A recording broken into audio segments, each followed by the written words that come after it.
Okay, I got it. Okay, sorry about that. So you're going to see there's some changes to the way we're asking our questions in the year one report. What we did was we tried to reduce the number of questions to make it less cumbersome. There was a lot of repetition on some of our questions. So in 2021, we really took a good look at it and made sure that we were asking really what we really needed to know about. So we've reduced it down to 7 questions. And so you're going to see there's some modifications under the section around narrative, and that we have made some modifications to the way that you talk about your project challenges, so that if there has been any issues around reopening or recovery, you can talk through some of that in the project challenges section.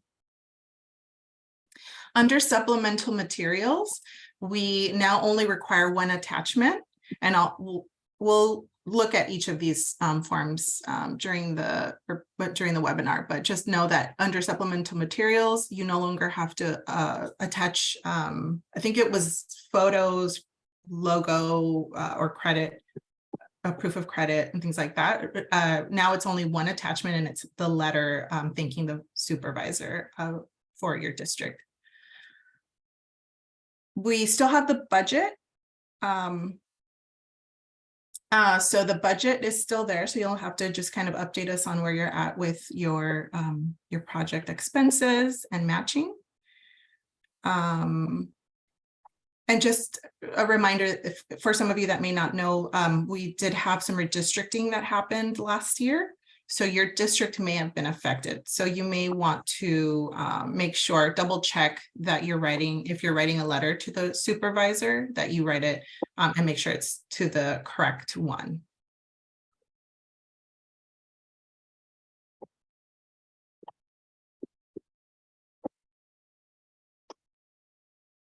Okay, so we have tried to make it as easy as possible by giving you a checklist here. So this is what you're seeing. This list provides you kind of an outline of what the materials are that you'll need to locate and prepare before you begin your report. So the first thing is you're going to want to make sure you have a copy of your old contract and adjusted grant budget. You're going to need to refer back to that budget when you're kind of putting your expenses budget together. So if you have any issues locating that, let us know and we can send you the copy of the contract and budget. And then you're going to need your letter, a copy of the letter that you have sent to the Board of Supervisors for your district. If you haven't sent that letter yet, you still have time to do that. So just go ahead and get that together and make sure that we have a copy of that letter or email that you're sending them attached in the report form under supplemental materials. So you're going to want to work on that as you're getting ready to submit this report, if you haven't done so already. And then here on this at the bottom of this screen is you're seeing the link to look up your district in case you want to double check because there have been changes. Okay, I'm going to pause here because I think I see activity in the chat. Some questions about checks that were issued. Checks for invoices. Okay, we will probably want to hold that question for Q&A because it might be case by case, different scenarios. Is it basically just have the payments gone out? Yes, payments have all been processed. But if there's more detail to that question, we can talk about it during Q&A.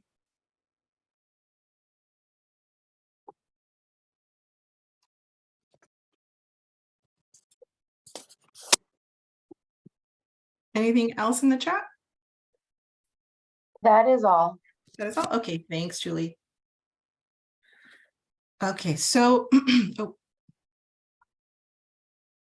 When we're talking through kind of some of these deadlines, what we want to just make sure is that everybody's kind of on the same page, that the year one report is focusing on the process of implementing and measuring the goals of your project, the OGP project that you talked about in your application when you submitted that, you know, a year ago.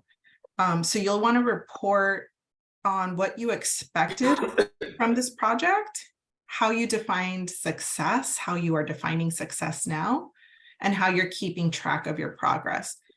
You'll also want to report on some of the kind of activities that have happened so far. You can communicate on how you're reflecting on the progress there. And then under project challenges, you're going to want to provide any information about how you may have encountered some issues or any challenges around, maybe we know a lot of folks are finding challenges around reopening. So anything like that you want to kind of add in, you can add it there under project challenges, shifting performance schedules, partnerships, staffing changes that might have affected your timeline or deliverables. So know that in your expense budget, the items that you can list on that expense budget are any items or any expenses that you've incurred between July 1st, 2022, all the way out to June 30th, 2023. Even if you haven't spent out that money, if you've incurred that expense, you can list it on your project expenses budget.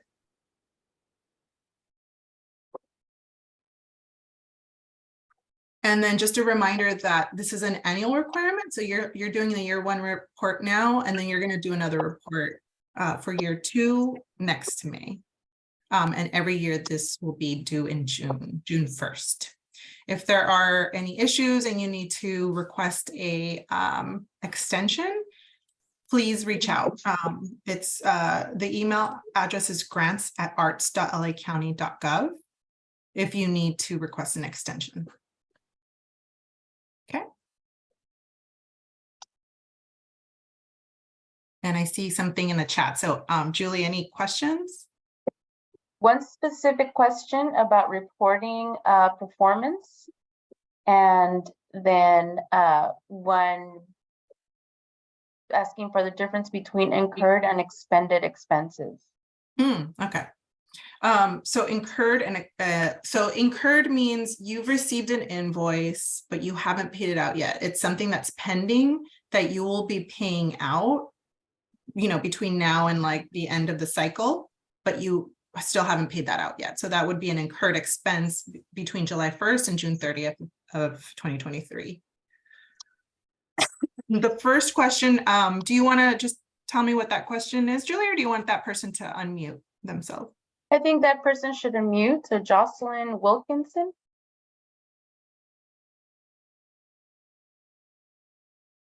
Sorry, can you hear me?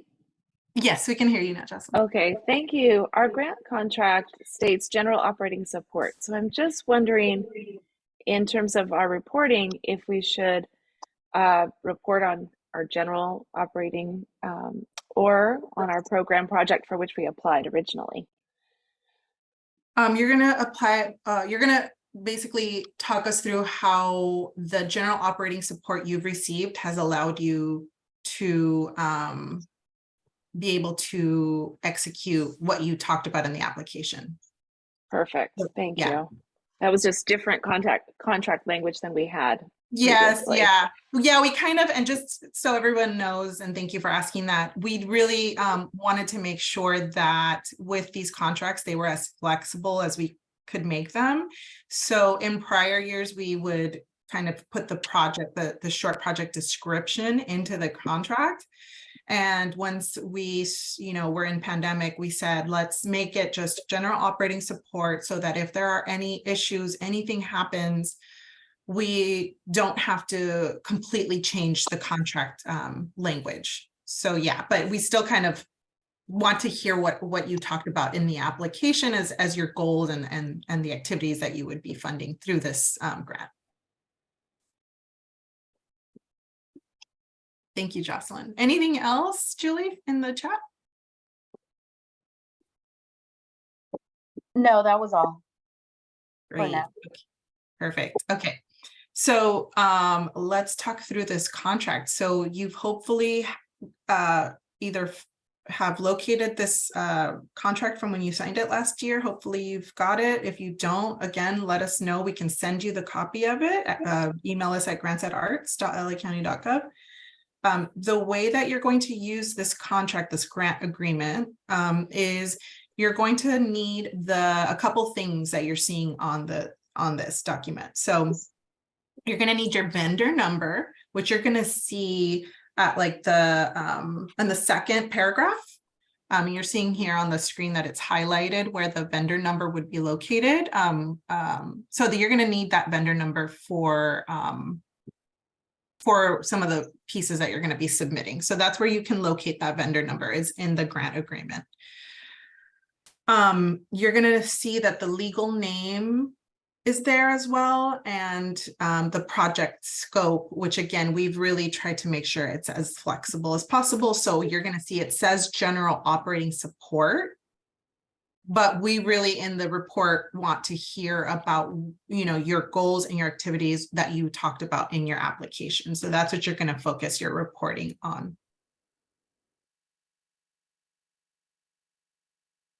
So you do, again, have the flexibility to make modifications. You can modify your project expenses. They don't have to be exactly the same as what you proposed at the beginning when you were applying for this grant. We know there's going to be some changes. So feel free to kind of report out on how these adjustments have been made in the reporting form. And then the other thing that you're going to see in the grant agreement that you might need to look at is the amount that you were awarded, and a reminder that you get half of the award each year. And one of the requirements is that you have a matching source of funding. So that's where in the project expenses budget, you'll be able to list what the matching expenses were. Let's see. If you've had a change to your address that you need to let us know about. If you haven't done so already, I know some folks have let us know when there's been changes through the year, but if you haven't reported out and there's been a change to your address or your vendor number or anything like that, please make sure you let us know. And then we're also going to refer you to make sure you touch base with vendor services so that they have the most recent information. If there are changes, we don't share a database, right? So you're going to make any changes that you need to make with us. And then you're also going to make it with LA County Vendor Services, who are the folks kind of in charge of payments. And they're going to make sure that when they see requests for payment, that the vendor information is matching the contract information. If it doesn't match, they'll come back to us and say, hey, we can't write this check. They need to change this information under vendor services. So we will refer you to them if that's an issue.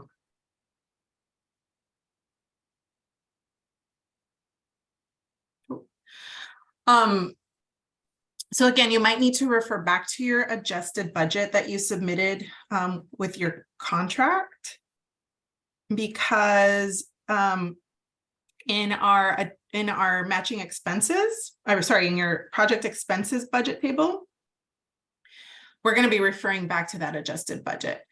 So in some cases, there have been modifications. That's totally okay. You just make those changes in this table, and then we'll know, where there's been some updates.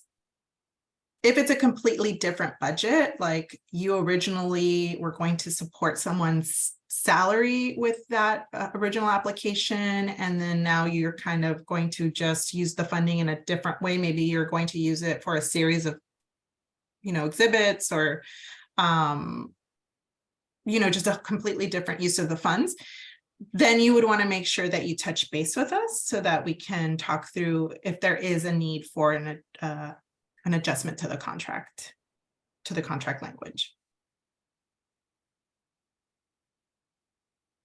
So the table, what you're showing here is what you spent both for from the request, the grant funding and the match funding in each of the years. I'm sorry, what you're looking at is how you're going to be spending the money from the adjusted budget.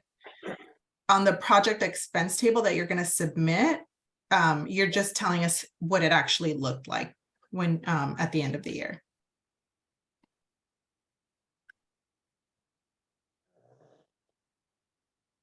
Reminder that we do make sure that there is a cash match. So that's why we do ask you to submit that project expense table so that we can just double check that the funding from the organizational grant program was not more than 50% of the cost of the project. So that's part of the agreement. And so that's how we kind of verify that there was a match of at least $1 for every dollar of the grant award.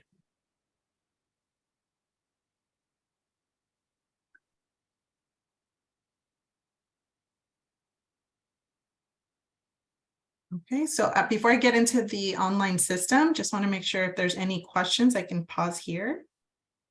Just one person would like to know how one can move out of the emerging organization category to apply for more funding. Okay, that's an interesting question. So the way that the request, the request amount is not actually based on what OGP budget category you're in. It's based on your annual budget. It's an algorithm. It's a mathematical formula on a sliding scale. So the smaller the budget, so it's a percent, right? You're requesting a percent of your budget. For the very small micro budget organizations, you can request like the amount equal to your annual budget. And then as you're growing, you request a smaller percentage. So as you grow your annual budget, your request amount will grow with that, but it will always be a percent of that number. And then there is a cap. So once you get to like a budget of like, $40 million, you're capped at a certain amount. You can't request more than, what you're capped at. So yeah, it is a sliding scale and it's based on annual budget, not the budget category that you're in. And the hope is that you're able through, receiving kind of this OGP program funding, that you're able to kind of leverage other sources of revenue. And as you're doing that, hopefully your annual budget will grow each year as you're growing your capacity, as you're able to kind of solidify some of your administrative things, you're able to kind of make space for fundraising and for partnerships and cultivating relationships with funders and sponsors. Hopefully that answers that question.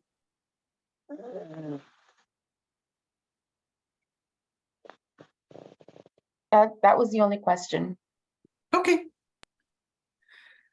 All right, so when you're ready to start submitting your reports, you're going to do this in the online grant management system. So we have now started using the SurveyMonkey Apply grant management system. We've been using this since, I believe, 2020.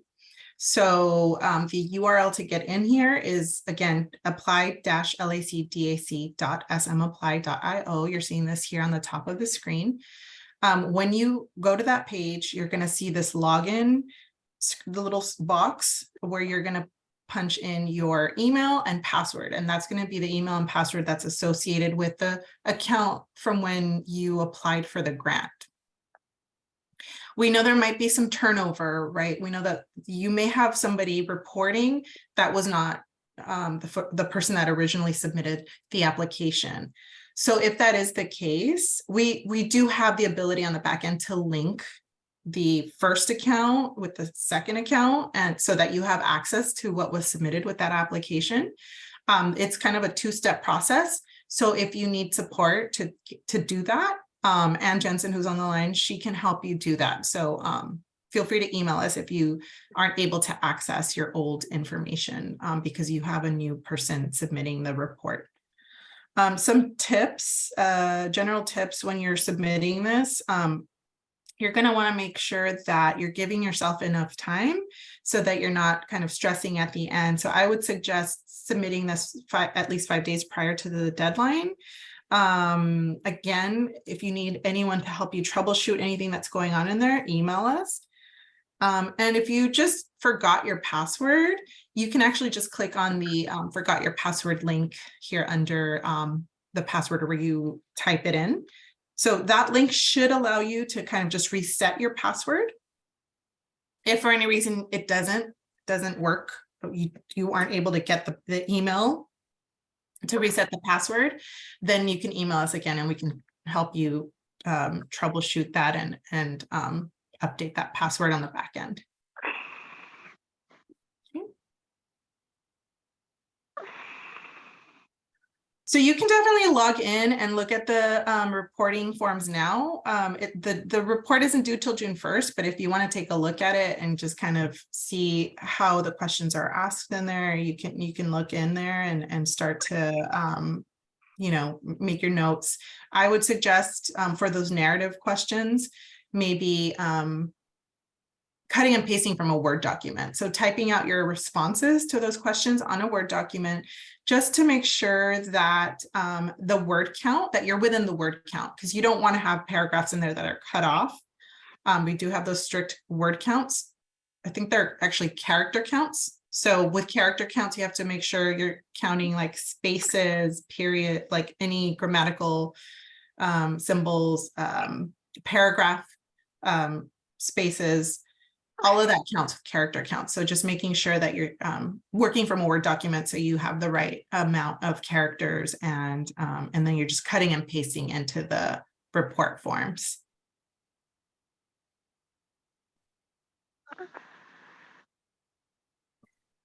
Okay, so once you've logged in, you're going to see there is a card for this particular grant. So for any grant application you've submitted, there will be a card on your dashboard.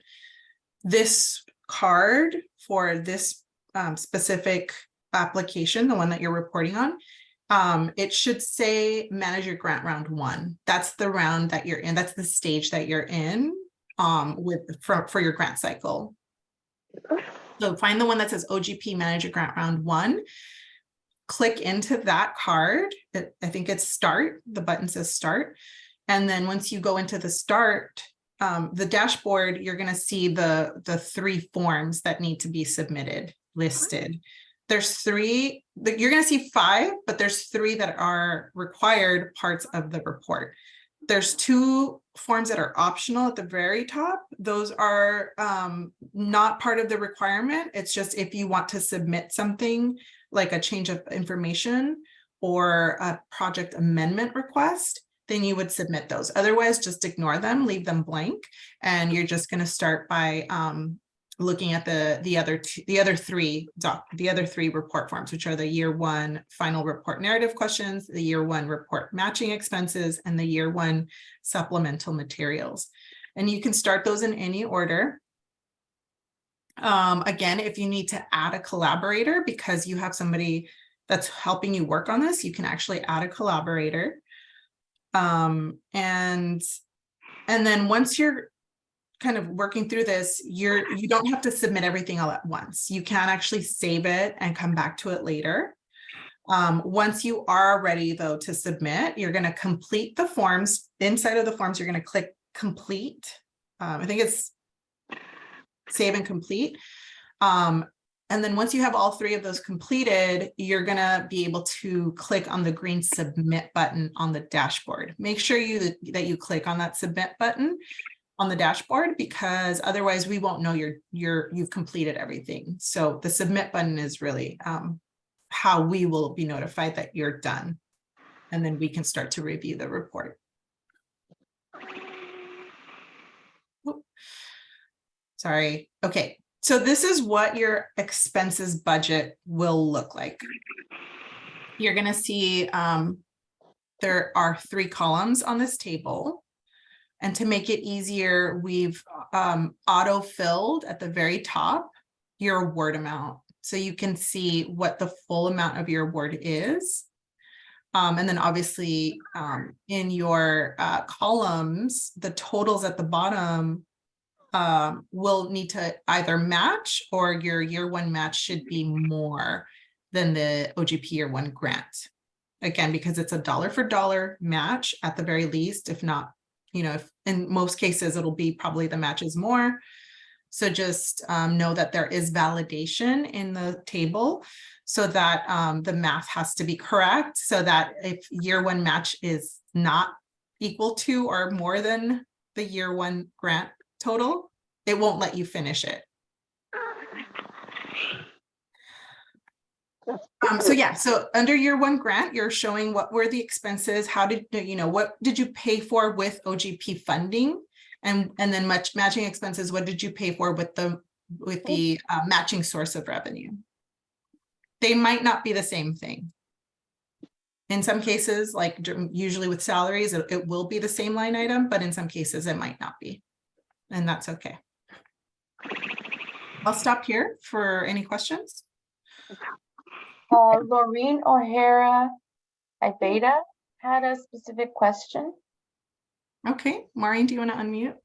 Or Laureen, I'm sorry. Hey, good morning. I am looking in my portal and I do not have a matching budget section. I only have 3 items. I have change of information form, which is optional, the project amendment request form, year one, which is optional, year one report narrative questions, and then the year one supplemental materials, which is the thank you letter. But there's nothing here there's no space to enter a matching budget. We'll have to look. We may have hidden it. Okay. So thank you for letting me know if we did hide it. Well, thank you for hiding it. We've been in talks about potentially getting rid of the first year project budget. Yeah. So it's that might be why you're not seeing it right now, is we hid it. So if we do decide to require it, then you'll see it again, probably later today. I was like, it looks very nice and easy right now. Yeah, that's what we're trying to make sure, is that it's as easy as possible, because it is the first year. And yeah, we know there's changes that happen and adjustments. So yeah, hopefully we can just get rid of it. But I want to show it to you in case you do need to. Thank you. I was. Thank you for asking that. Thank you. Any other questions, Julie? Yeah, let's see. Just one person said that they can only see year one report and year one supplemental. But Yeah. Expenses budget, I think, is hidden from view right now. So it's possible we may get rid of that as a requirement. But I'm going to look on the back end and make sure that we can actually do that. If so, then you only have 2 things to submit.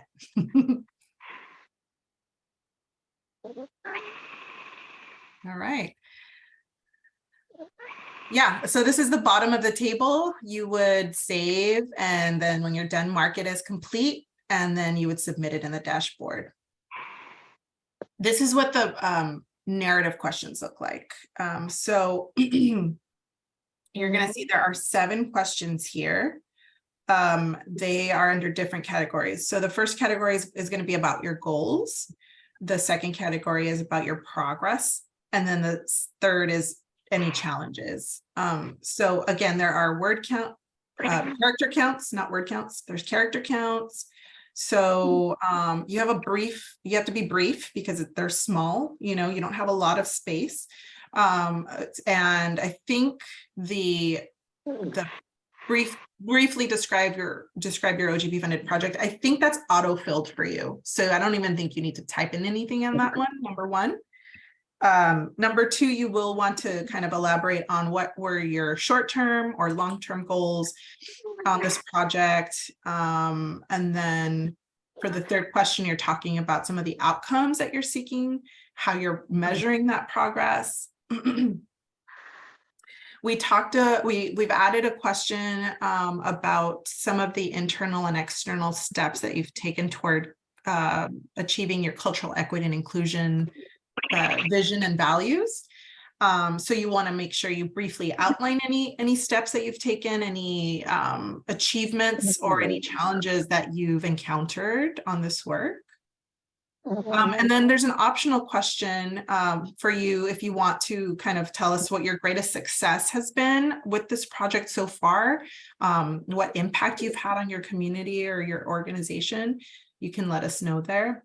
And then obviously everyone will have challenges that they're facing. You know, we all know that there have been challenges with reopening and recovery here. So if you want to kind of let us know how you're, you know, what you've faced here with implementing this project.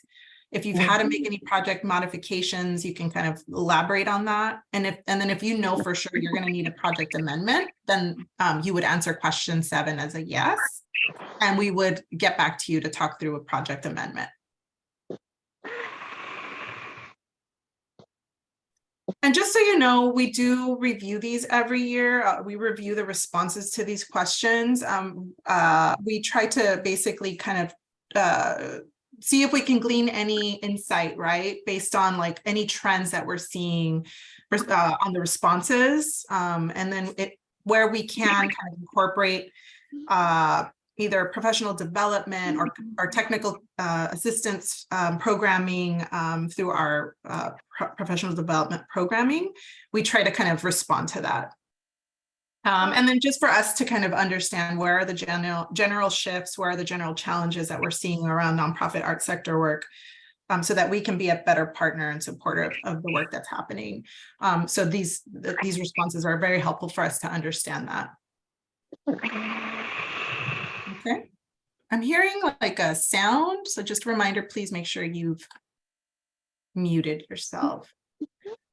In the chat, is there any questions, Julie? I believe Fatima has a specific question. Okay.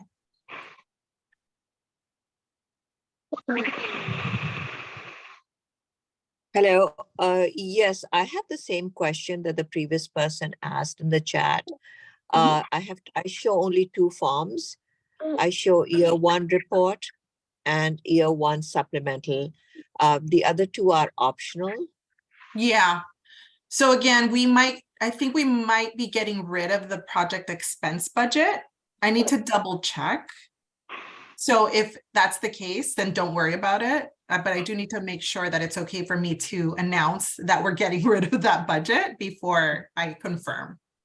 Okay, great. Thank you. Thank you. And sorry about the confusion. Yeah, I didn't realize it wasn't showing. And I think it's because we hit it.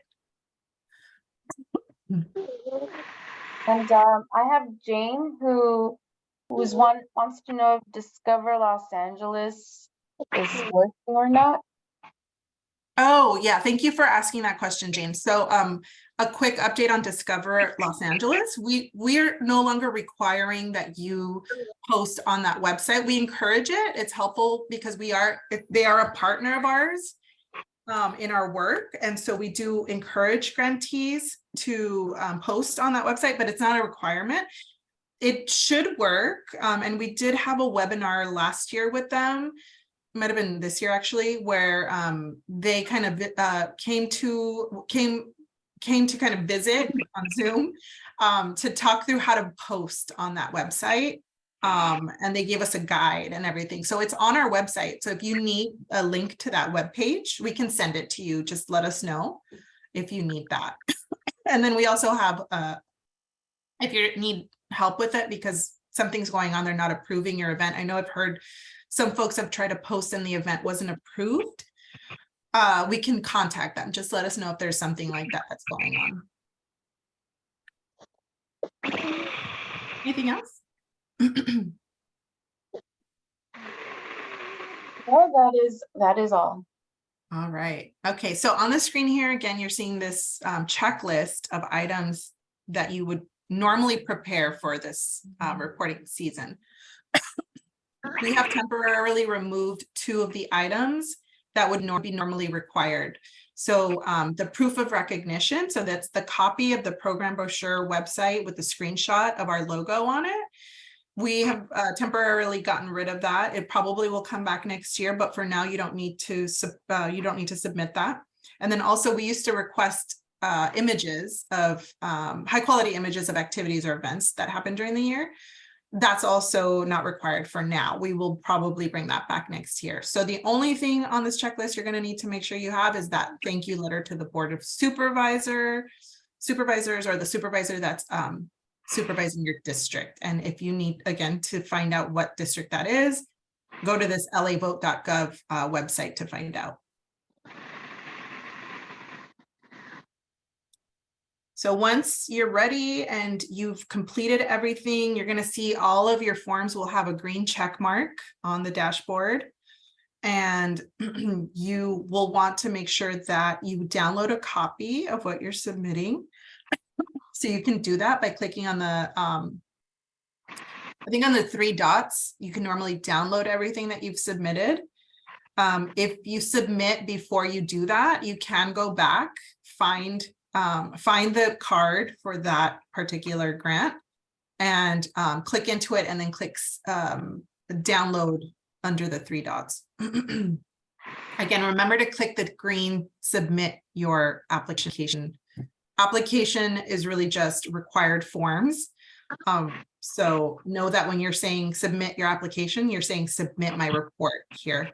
To make sure that we know that you've submitted it, click on that green button. Okay, and then just a little bit about the thank you letter. I just remembered I didn't really talk through that. The thank you letter is a way for you to kind of be visible to the supervisors, right? We want to make sure that our Board of Supervisors understands the huge impact of the work that you all are doing on a day-to-day basis and how this funding is supporting the field, right? Right now, there is a motion being considered by the board to potentially increase the OGP program budget, but they need to hear from you in order for them to understand the impact.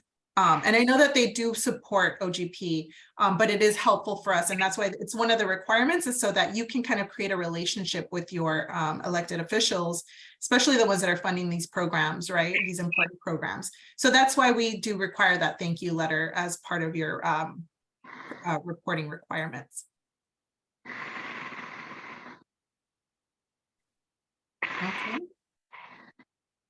And then just last thing, we will, sorry, let me make sure I did, yeah.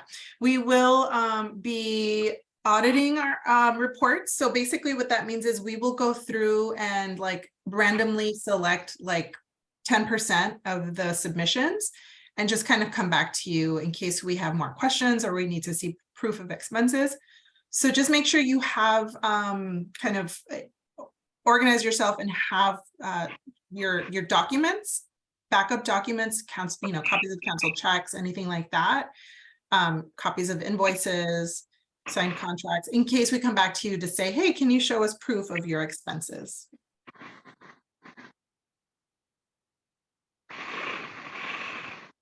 And then I'll stop here in case there's any questions. Just one more question in the chat. Just more clarification on whether grantees need to post their events on Discover LA. It's not a requirement. Yeah, it's not a requirement. We encourage you to do it, but it's not a requirement. It's not a requirement of the grant. So if you can get in there, that would be great. If you can't, you're not going to need to like do that as part of this process. Those were all the questions in the chat. All right, thanks, Julie. So here on this page, you're seeing a copy of the report form. This is the page, the web page where you can find it, the report form questions. So visit this web page if you want to kind of download that. And then other than that, I think we've come to the end. I know we may have some kind of questions that are more kind of nuanced about specific situations. So if those folks want to stay on the line and we can connect, let's do that. Everyone else, you're pretty much if you're ready to go, you can log off, and thank you for joining us. We will be sharing this recording, so know that in the next eBlast, you'll see this video in case you need to look back. Thank you so much for joining us. Thank you.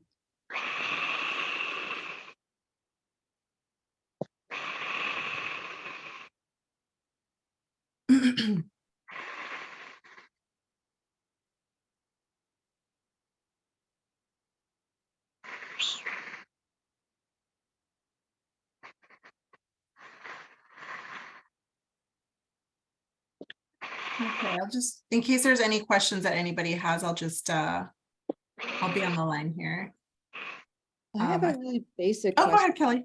Hi, how are you? Thank you for this morning. I'm having, and I'm afraid, I'm sorry to even ask this in public, but when I log in, I don't see the reporting section. I just see my profile and the programs available. What do you think? Then it says I don't have any available. You don't see a thing that says manage your grant at all? You don't see a No. card? Then you No. might have logged in with the wrong account Yeah, information. I'm wondering, but I'm trying to, I generally only have one, but What organization is this? pardon? What organization? It's Camera West. Oh, Kelly, of course. Hi. Yeah, let me see if I can look it up quickly. I have, my name is showing in the right-hand corner, so I'm logged in. But now, Yeah, let's see. I'm Now- wondering is well, yeah, let me just.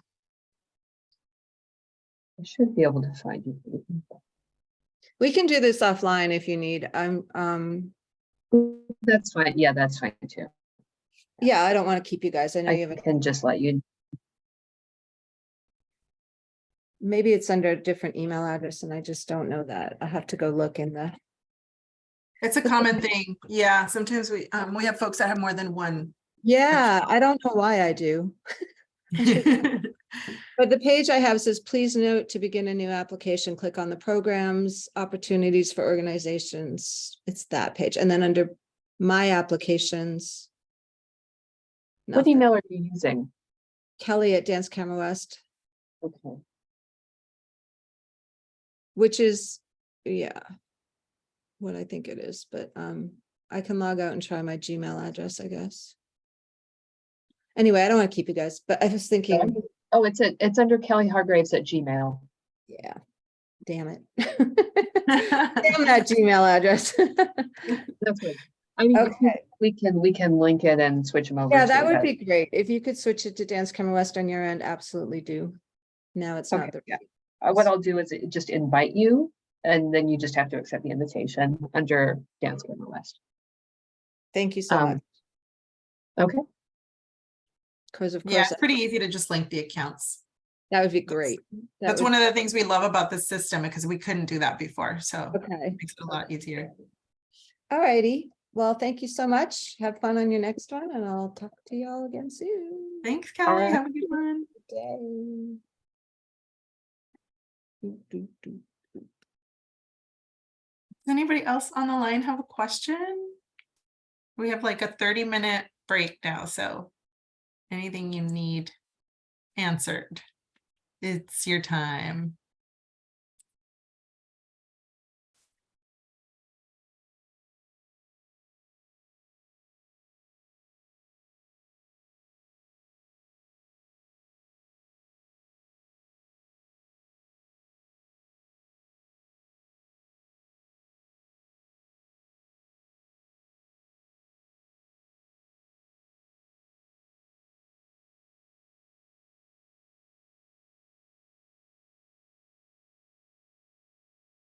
All right, sounds like there's no other questions, so I'm going to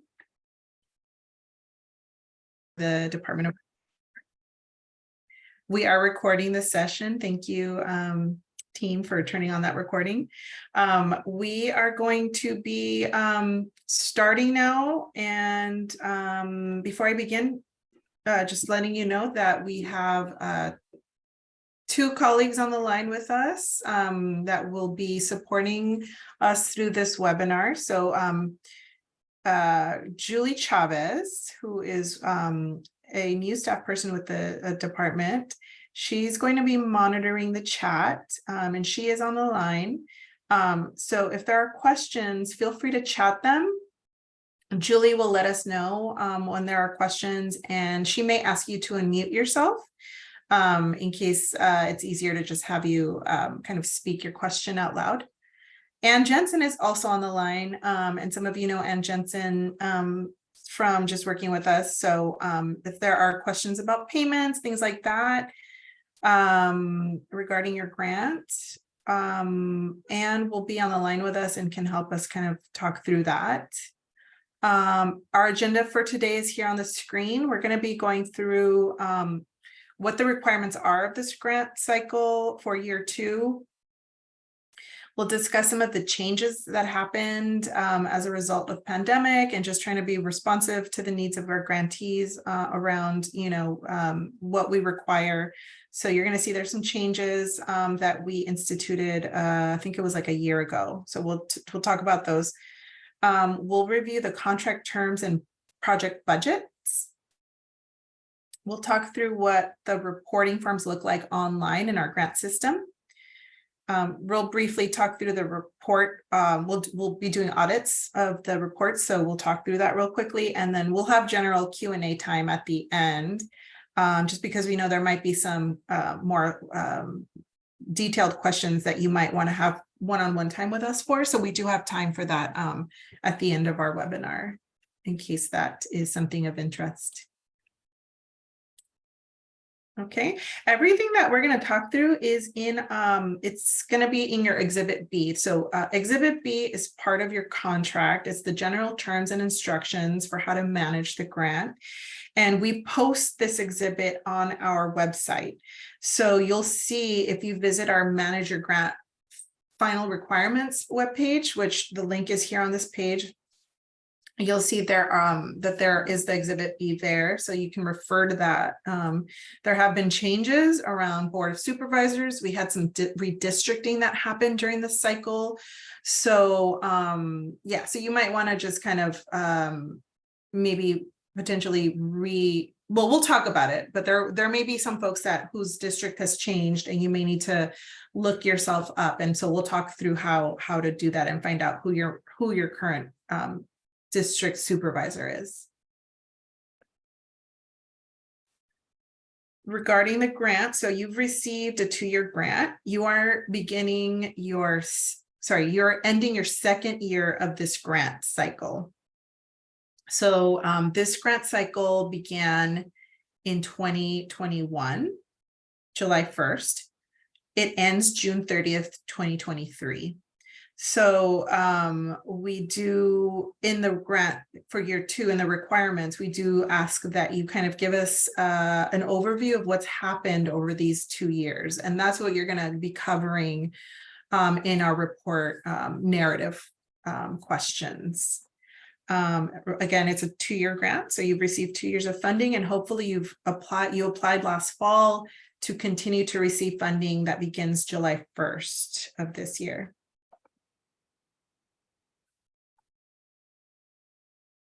And by now you're probably familiar with, this program.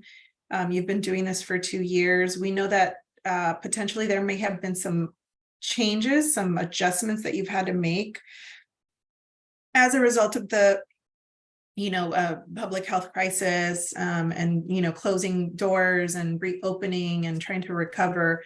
So we know that there have been definitely some second year, some shifts during the second year and potentially the first year. But, that said, we have tried to make the contract language as flexible as possible to respond to these ongoing adjustments during the cycle. And so hopefully that's been helpful for you all. Here on the screen, you're seeing some of the changes that have happened that we basically kind of took a look at all of our requirements and have kind of updated some of the questions, some of the requirements, so that everyone's aware of what's been updated. So we've updated the way that we submit invoices, right? So in prior years, you were required to submit a final invoice with your report. We've gotten rid of that second invoice. We now only have one invoice for each of the 2 years. And it's at the, and you've submitted it at the beginning of the year that you are reporting on, right? So you've already hopefully received your year 1 payment. You received that last year, and now we're in the second year. We asked everybody to submit your second year invoice last July or August, and hopefully you've done that. There may be some folks that didn't do it. I think Anne knows about some folks that haven't yet submitted second year invoice, but know that you can do that anytime. You don't have to wait to do it with your report forms. So if that is, if that is you, know that you will be able to submit an invoice, and I think you should be able to see the invoice form. If that's not you, you won't see an invoice form. You won't be able to submit one because you've already done that. It's already been processed. Okay. For the report narrative, we've reduced it down. It's now only 10 questions. Modifications to the project scope can be reported on in the project challenges section. We've also added a question. So we've added a question around about cultural equity and inclusion. So that you, and I'll show you what that question is, but know that we did add on a question about that in the year 2 report. Under supplemental materials, we require the zip code list for all places where physical programming has happened. So physical programming locations. I know that there probably may have been some folks that were doing Zoom or online activities. So you may not have programming locations. So don't worry, if you don't have that for like one of the years of your grant, that's okay. But if you do have started to reopen and you do have zip codes for new programming locations over this current year, you can add those in, okay? But if you don't, you've continued to be on Zoom, you can skip that question. Under the project expense budget, we haven't made any changes there, but we did, I think, add a narrative question so that if you need to explain anything about your budget, you can do that in that form. And then I just talked about this briefly, but we do have some updates to districts. So making sure that you've like checked and made sure that your district, that the person that you're going to send a letter to, if you haven't already done that, to thank them for the award, it is part of our requirements. The supervisorial district may have changed, so you may need to send an updated letter to your new supervisor in your district.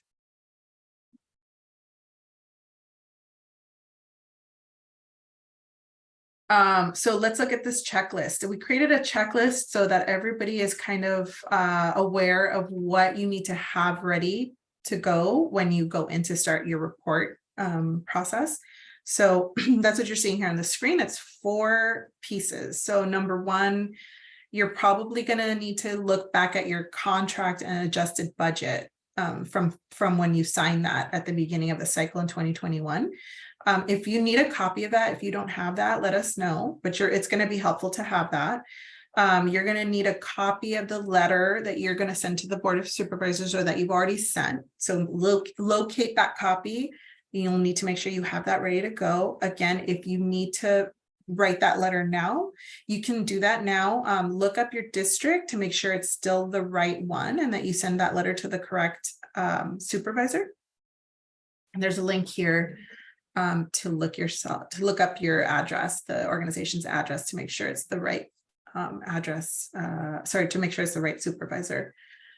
You're going to need also to have a copy of a program brochure or a website screenshot or other marketing materials that show that you've attributed credit to the Department of Arts and Culture for this funding.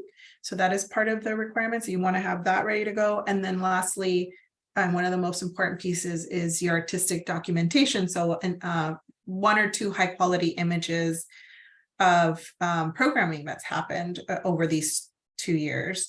And just remember that it's important that you not submit photos from a prior grant cycle or from a prior year. We want to make sure it's photographs from the most current grant cycle that you're submitting.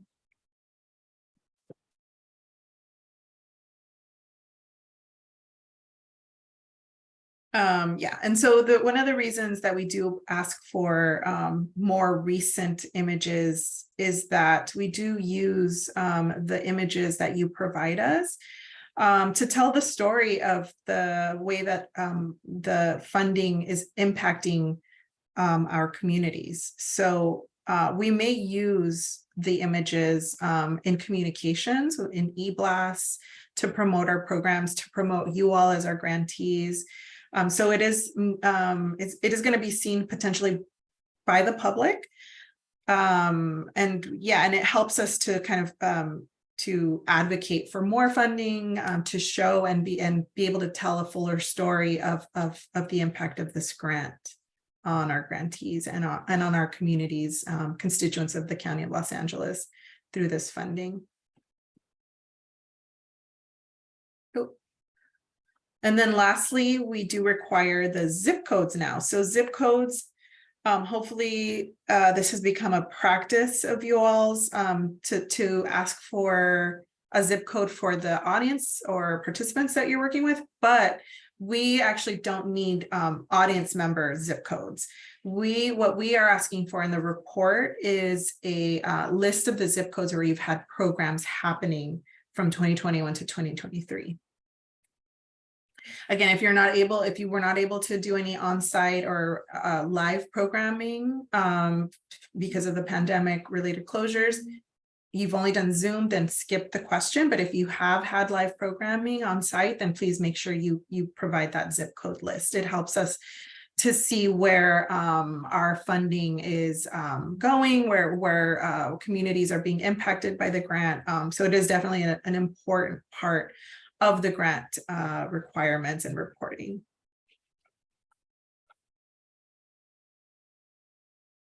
I'll stop here in case there's any questions.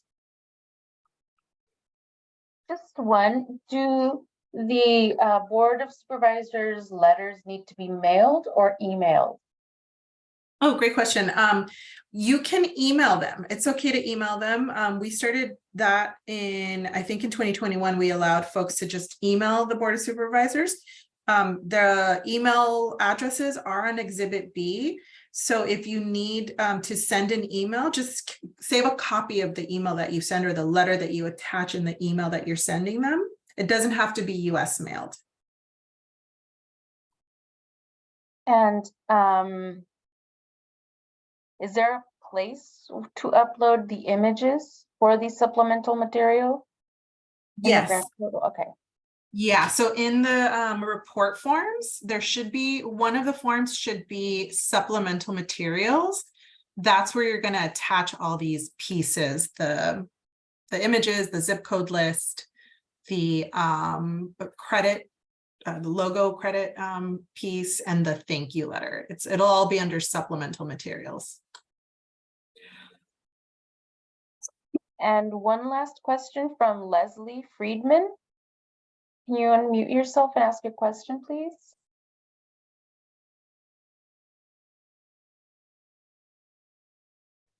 Hi, sorry. We had done a digital curriculum, which has been used in classrooms. Do you only require zip code information for locations where live on-site programming was offered, or do you want to know where our digital curriculum was used as well? Yeah, that would be great. If you could add zip codes for where your curriculum is being used at schools, we would love to have that information, because it is showing there is an impact there, even if it's not live programming. You know, that curriculum does support that schools access to arts and arts education. Yeah. Okay, thank you. Thank you, Leslie. All right. So quickly about reporting and invoicing just in terms of the process. So again, we did make some changes. We asked everybody to invoice for the second year back in August of last year. So hopefully you've all done that. That is a big change that we were able to make because of the pandemic. It allowed us to kind of be a little bit more responsive. We know that it does help when you're able to receive the grant payment at the beginning of the cycle rather than at the end. That's one of the main reasons we did make that change. So hopefully that's been helpful. In terms of reporting, again, reminder that all reports are due by June 1st every year. So the first year grant report and the second year grant report, June 1st is always the deadline. We try to make sure that in the report, we're hoping to see kind of an overall arc. So what are the outcomes of this 2-year project? How has the supported your goals and what you were trying to do, the impact that you were trying to have around, you know, the programming that was happening, administrative solidification of administrative processes, supporting salaries, retaining staff, things like that. So there's different goals that folks are probably going to have. We want to hear about that, right? What was the arc? What were some of the reflections around the funding, how it's supported you, how there have been maybe some challenges that you've had to address, any significant lessons that you've learned through this last cycle. So all of that is kind of what we want to hear about. So yeah, so hopefully that's going to be helpful for you to guide you as you're kind of thinking through these responses to our questions.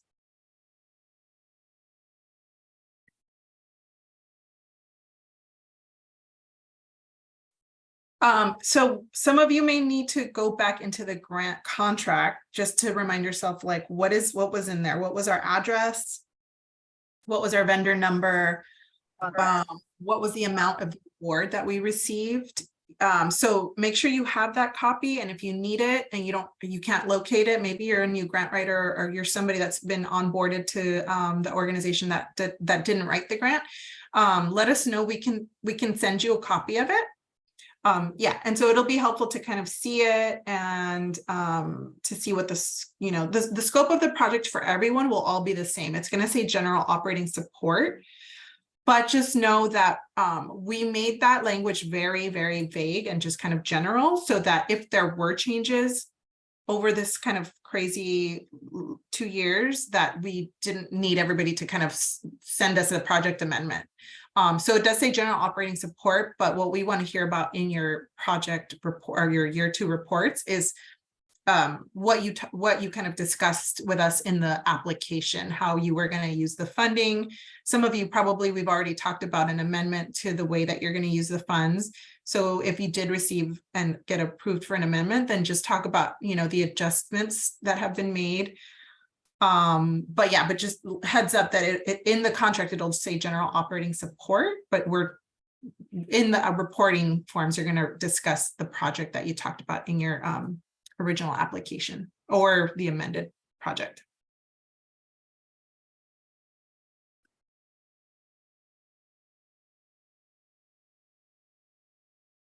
You may need to refer back to that adjusted budget that you've submitted. So this is kind of how you laid out how the funds would be expended, both the grant funds and the matching funds. So so it'll be helpful if you want to take a look at that to see how you kind of originally stated you would be using the funding. Of course, we know there's going to be a lot of adjustments, a lot of modifications to this. It doesn't have to look the same as when you originally submitted this budget 2 years ago. But in case you want to look back and see what it was that you had submitted, it will be helpful to take a look at that. So if you didn't download it, you don't have it, just let us know, we can send it. But otherwise it should be visible in the grant management system for you to kind of just download and take a look at that and refer back to it.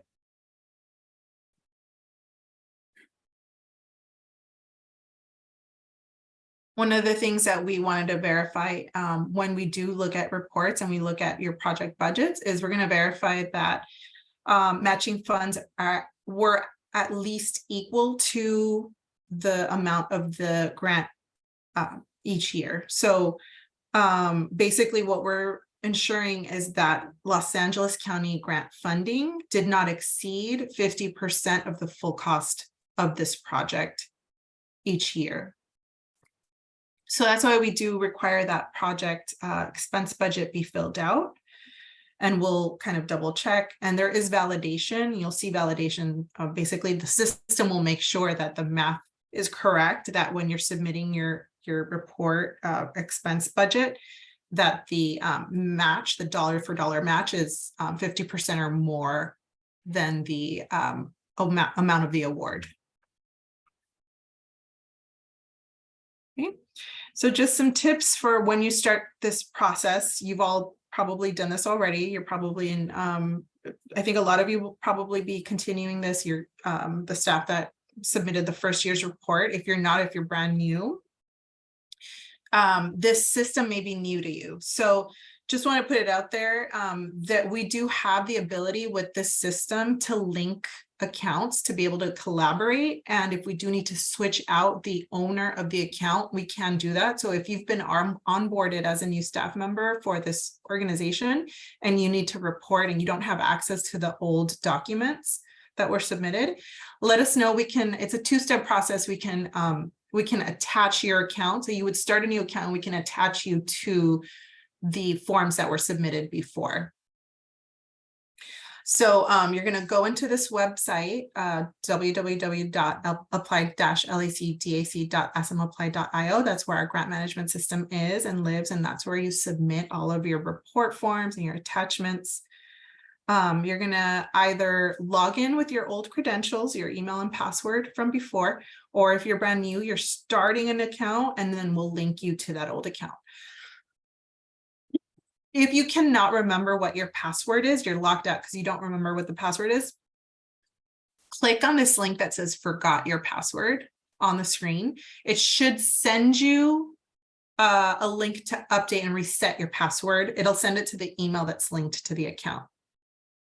If you don't know what that email was or you've lost access to that email, then we'll probably have to work with you to troubleshoot that. So send an email to us, grants@arts.county.gov, to get you in the system and figure that all out.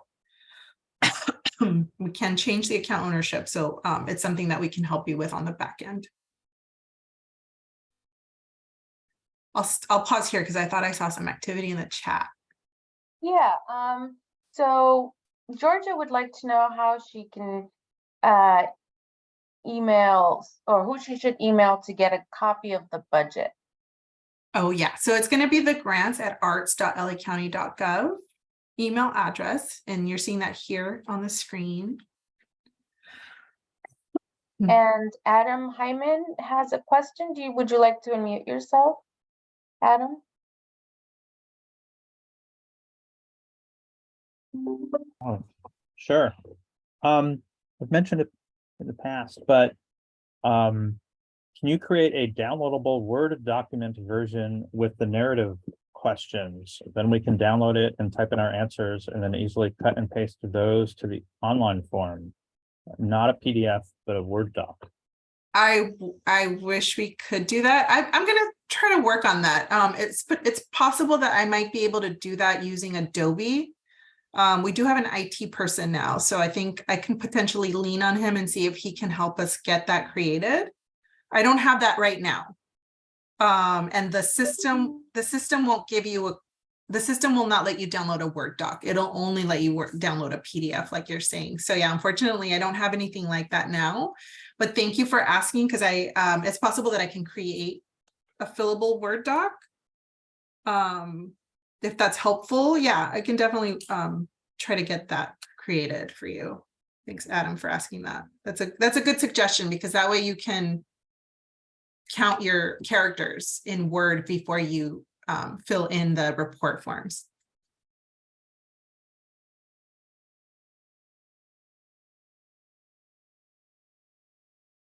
And I believe, let's see, I believe that is all. Okay, awesome. All right, everyone. So let's see. So we once you're in the system, you're going to see the dashboard, right? So you're going to see a card for each application you've submitted. And some of you are probably also arts internship grantees. So you're going to see a grant a card for the OGP award, potentially an arts internship award, and then maybe even the most recent application that you've submitted. So you're going to find the one that is marked as with the stage manager grant round 2. That's the one that we're talking about today. That's where you're going to find all of the report forms for the second year of your grant.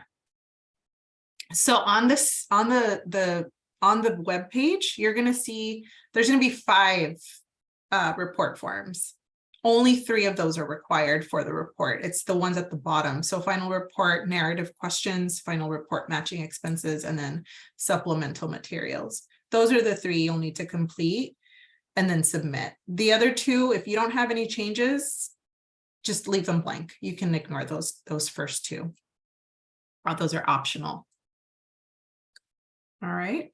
So yeah, and I'll talk through what the narrative questions are and what the budget table will look like. But just know that those are the 3 important documents or report forms that you're going to need to complete. Once you've completed them, you'll see there's going to be a green check mark as you finish. And then once you have the 3 check marks on the 3 forms, you can click the submit button. It's going to be green once you've completed those pieces, and make sure you click the submit button, because otherwise we won't know that you're done with your report and we can go in and start to review it.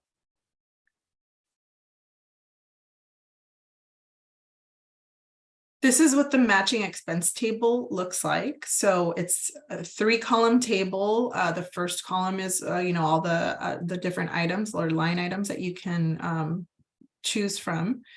Reminder that the amount of the funds have to be half of the award amount, and that the year 2 match must equal that number or be more than that number. And that's where you're going to see under the box that says meets or exceeds expectations. That's the validation I was telling you. If it says false, there's something wrong with the numbers and it's not, and the math isn't adding up correctly. So you might need to update your table if that's the case. Otherwise, if it does meet those validation requirements, then it'll say true and true on the 2 columns, and then you can complete that.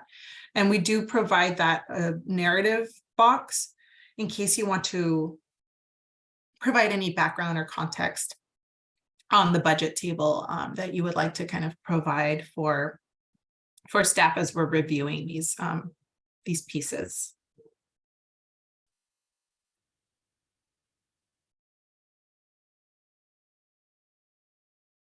Any questions about the budget or any of these pieces? No, not at this time. Thank you. All right, thanks, Julie.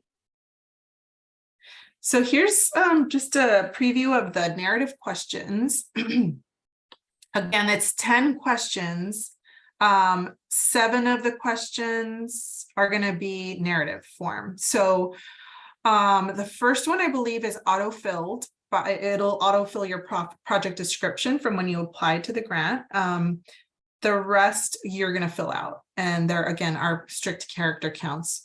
So the 3 categories of information you'll provide, you'll give us an update on the progress or successes that you've seen, the challenges that you've faced, and then some information about your cultural equity and inclusion piece. That part of your work, how that's been going. So yeah, so that's kind of how it's organized. And really what we're trying to do is to kind of hear about your reflections on how this funding has kind of supported your work. We know that there's been a public health crisis during this time and that it's been difficult and that for some folks, reopening has not been a smooth process. So that's what we really want to learn about as staff, to be able to respond and be able to be a better partner.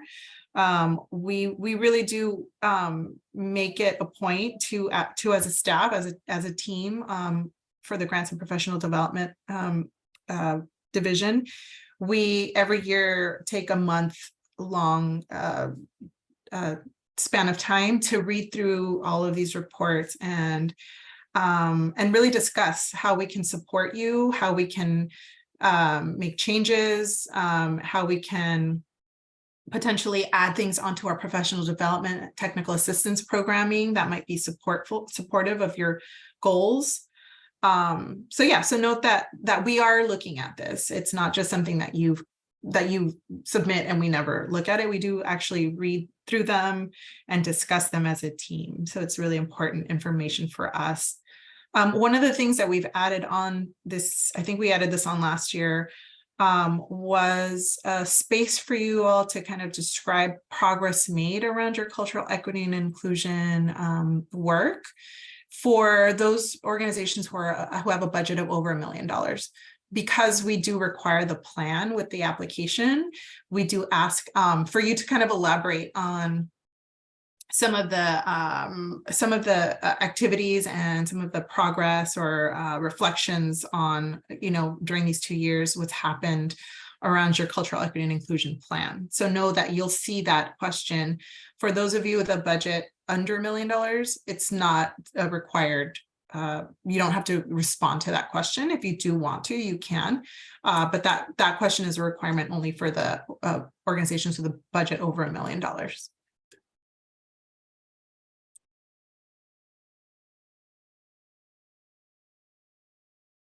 Okay, and then the 8th question is going to be, it's going to ask you to basically give us a little bit more details on who is being, on the participants that are part of this project. So you're going to report, basically, it's like a checkbox on how many folks paid to get into programming, how many were free attendance, how many workshops you had, both paid and unpaid workshops or classes, how many paid staff members were part of this project, how many paid artists or volunteers, how many paid artists, and then how many volunteers worked on this project.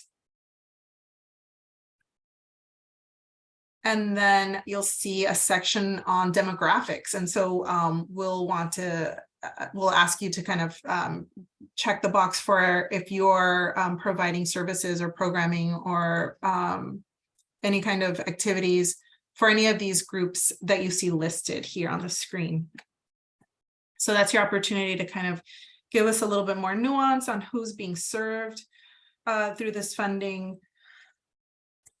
So check what's applicable so that you can kind of help us to understand how this funding is being used.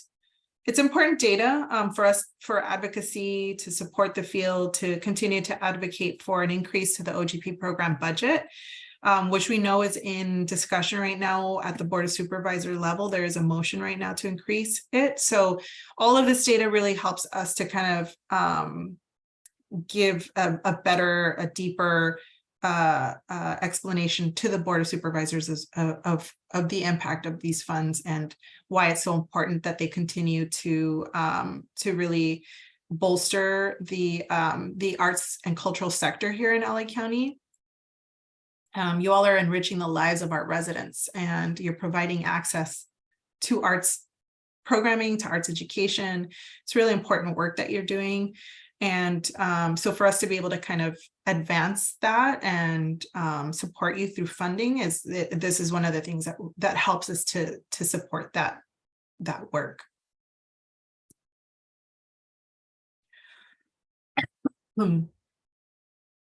So again, here's the checklist. This is what all the pieces you're gonna want to have in place before you go into the actual report forms.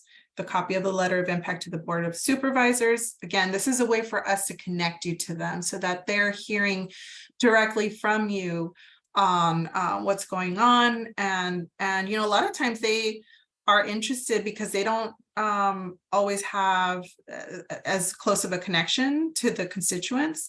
This is a way for them to kind of have a connection to what's going on, to the way that the work that they're doing is impacting their constituents. So yeah, it's important for them to hear from you.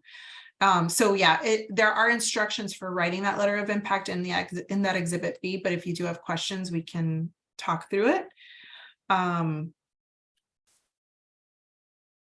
And then proof of recognition. So the copy of the program, brochure, website screenshot, or other marketing materials where you show our logo are, that's going to be a requirement. The artistic documentation. So those one or two images, and the zip code list as well.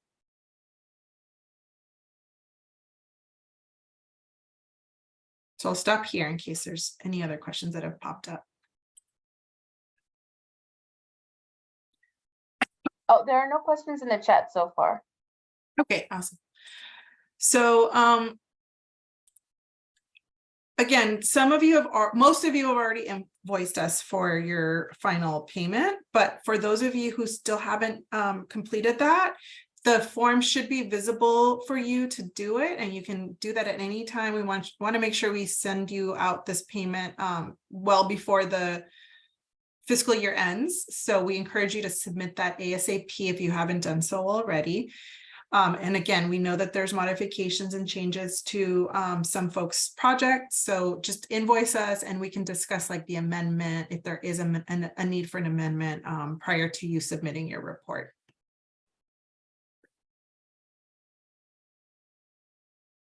Again, you're going to click on the submit button so we can be aware of when you've completed those pieces. And then we will go in and start to review the reports. We will select randomly 10% of this grantee pool for a random audit. So we'll basically come back to you and say, can you please show us proof of expenses? So this could be, you know, copies of checks that were paid, bank statements or receipts for any of the expenses that you incurred during the grant cycle that you're reporting on. So just know that you may be selected, and if that happens, we'll come back to you and ask and request those items. So make sure that you have been keeping those records organized in case we come back to you for that.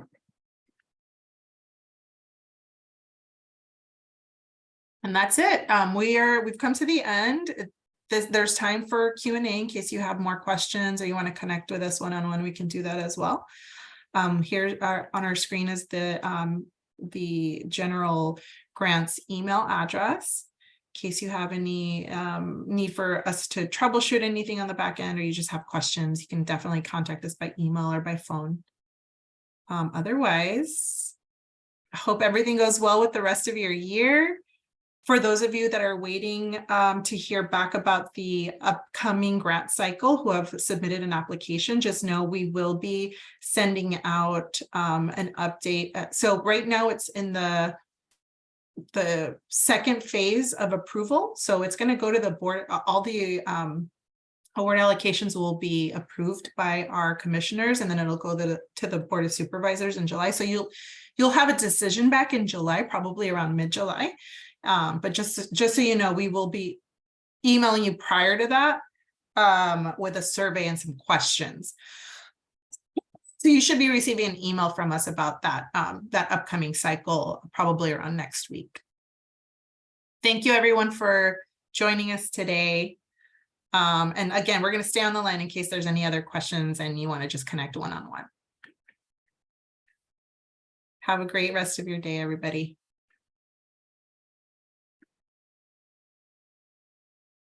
And Julie, if there's anything in the chat, or we can also probably just unmute everybody so that. Yeah. Let's see, Christy Thomas had a quick question. Christy, if you're still I am. Hi, sorry, my video is not working. I've just been going through some of our materials to make sure we have a logo to send as proof. And I see in a few places we have with thanks to Los Angeles County Department of Arts and Culture acknowledgement, but I don't see the logo. Is it necessary that we show a proof of the logo? It is helpful if you don't have that. Obviously, it's okay, just send us what you have. But it is, if you are able to find one that has a logo, it's helpful. Okay, thank you, Russ. Thanks, Christy.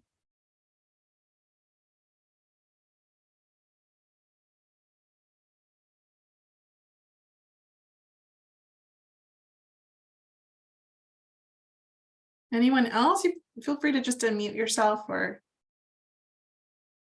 raise your hand, however you prefer.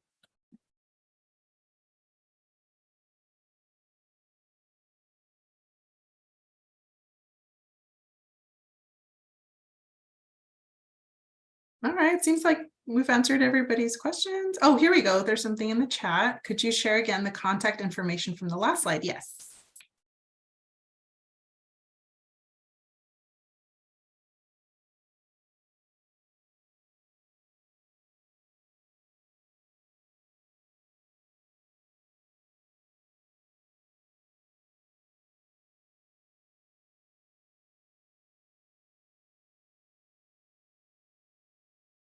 Here it is.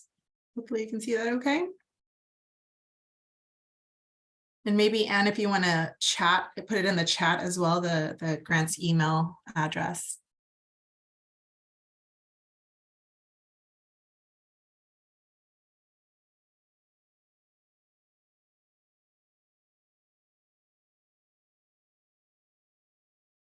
Any other questions?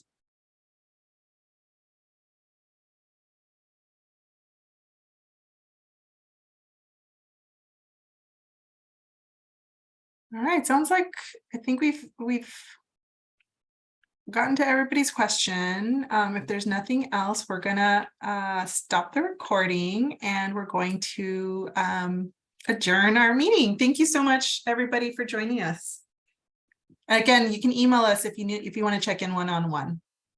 Have a great rest of your day. Thank you for all you do.